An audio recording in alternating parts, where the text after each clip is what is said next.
ambaye amezungumzwa sana mara nyingi sana, hata sisi kwenye jukwaa hili tumesha kumzungumza vya kutosha, ni Khadim Diaw, fullback wa kushoto ambaye alikuwa kwenye kikosi cha Al Hilal ya Sudan, lakini ni raia wa Mauritania.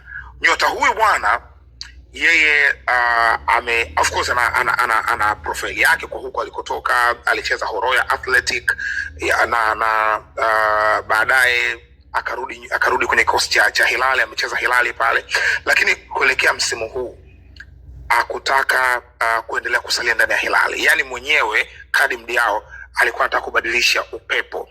Timu ambayo alikuwa anahitaji zaidi mwenyewe Khadim Diaw kwa kusema ilikuwa ni Simba. Yani ilikuwa hataki timu nyingine yoyote zaidi ya Simba. Zilikuwa zinakuja ofa kutoka maeneo mengine mbalimbali, lakini inaonekana mapenzi yake makubwa yako ndani ya Simba. Sijui siri ya Khadim Diaw na Simba iko wapi. Fadlu Davids ndiye ambaye alichelewesha dili ya Khadim Diaw katika dirisha kubwa lililopita, kwa sababu Fadlu alikuwa anahitaji fullback wa kushoto na tayari Mohamed Hussein ameshaondoka, lakini Khadim Diaw alikuwa yuko pale mwenyewe anaitaka Simba.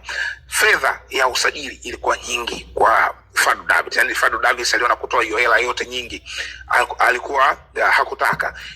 Hilali walihitaji dola 300,000 ili kuweza kumtoa Khadim Diaw kwa sababu bado alikuwa na mkataba. Kwa hiyo kitu ambacho Fadlu Davids alisema hapana, hatuwezi kununua fullback kwa kushoto, kwa hiyo fedha ni nyingi sana, kwa hiyo haiwezekani.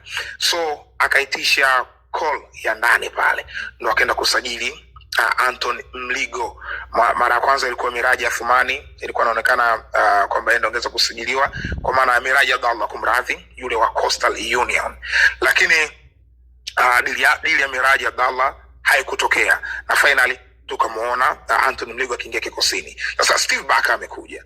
Baada ya kuja, miongoni mwa maeneo ambayo anataka kuongeza nguvu ni fullback wa kushoto ambako anacheza Anthony Mligo.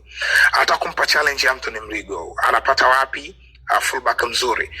Mamelodi Sundowns wanaifa wazi Basarians, ni nyota ambaye anahusishwa na klabu ya Simba. Tutakuja kumwangalia hapa na kwa nini anahusishwa. Lakini upande mwingine ni Khadim Diaw ambaye ana interest, na Khadim Diaw tayari alishavunja mkataba wake na Hilali, maana yake ni free agent. Kama ni free agent na anaendelea kuhitaji ndani ya Simba, kapambana mpaka kuingia ndani ya Simba, Simba wapo katika mazingira mazuri ya kumchukua Khadim Diaw. Sasa tunasubiri hii story itakapokamilika, tutakuja kuipiga hapa, lakini wewe una nafasi ya kuweka comment yako. Unaona Khadim Diaw fullback wa kushoto wa Mauritania anaweza kucheza upande wa kushoto, anastahili? Weka comment yako hapo, au unaona atoshi?